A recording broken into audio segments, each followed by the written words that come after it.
O sentimento de frustração é um sentimento latente em todas as profissões. Porque nem sempre a gente vai conseguir resolver os problemas do mundo todo. Exato. Fato. Como você lida hoje com esse sentimento de frustração para que essa carga emocional ela não te sobrecarregue e isso não afete a sua produção, o seu rendimento em outros processos? Olha, de início, quando eu tentava resolver um caso e não tinha o êxito, eu realmente ficava muito chateada, muito triste. E aí a gente, além de... É importante fazer terapia, né? Para você perceber qual que é a sua posição, o que você realmente pode fazer, o que você não pode, e ser muito transparente com o cliente. Eu vejo muitos clientes que chegam ao escritório e falam assim, mas o outro advogado falou que era causa ganha. Eu falei, então vai com ele, porque comigo não é assim. Não depende de mim. Então, assim, é trabalhar isso. Olha, eu vou oferecer o meu melhor é esse aqui. Eu vou brigar por você até o último. Vou lá, despacho com o juiz, precisei da delegacia, eu vou fazer até o último. Mas tem coisa que eu não posso. Milagre eu não faço de jeito nenhum. Mas, assim, o que depender de mim, eu vou fazer, de verdade. E aí você tira esse peso, fala assim, poxa, eu dei o meu melhor? Não dei. Então, e aí, trabalhando e dosando isso na cabeça. Quando você mencionou um pouquinho atrás sobre juridiquês.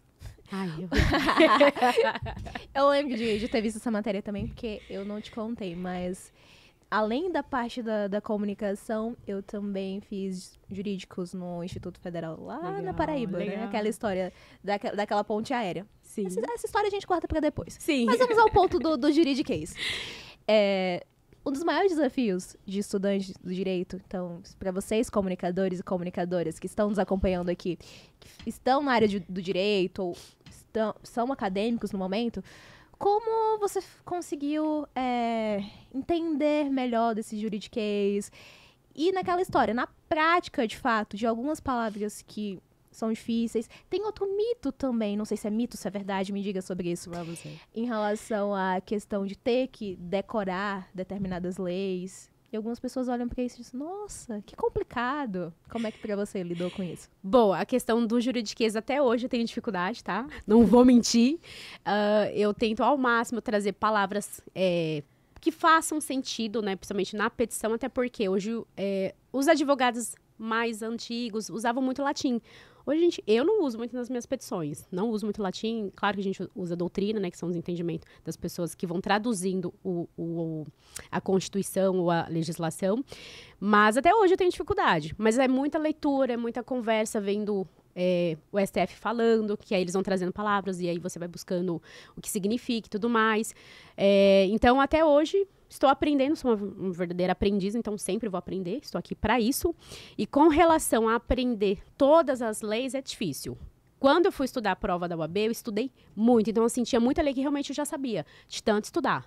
Então, tem algumas leis que eu sei, preciso voltar a estudar mais, né? Que eu sei de cor, né? Eu estudei por conta da UAB, mas tem hora que você não lembra de tudo. Então, com o passar do tempo, você tem uma que fica na cabeça, tem outra que não fica, mas você não é obrigado a saber de tudo. Mas a Constituição é o mais importante, são 200 e poucos artigos, enfim, bastante lei, muita lei. Então, é isso. O cenário de injustiça aqui no Brasil é alarmante.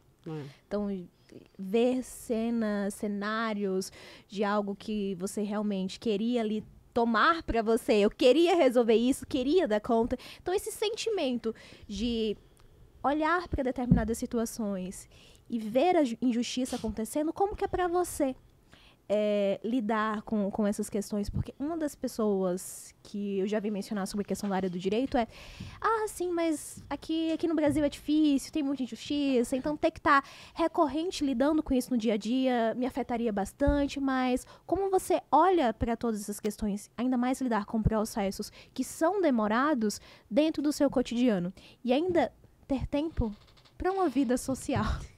Entender que aquilo que eu falei no começo, que ambos os lados se complementam, andam juntos.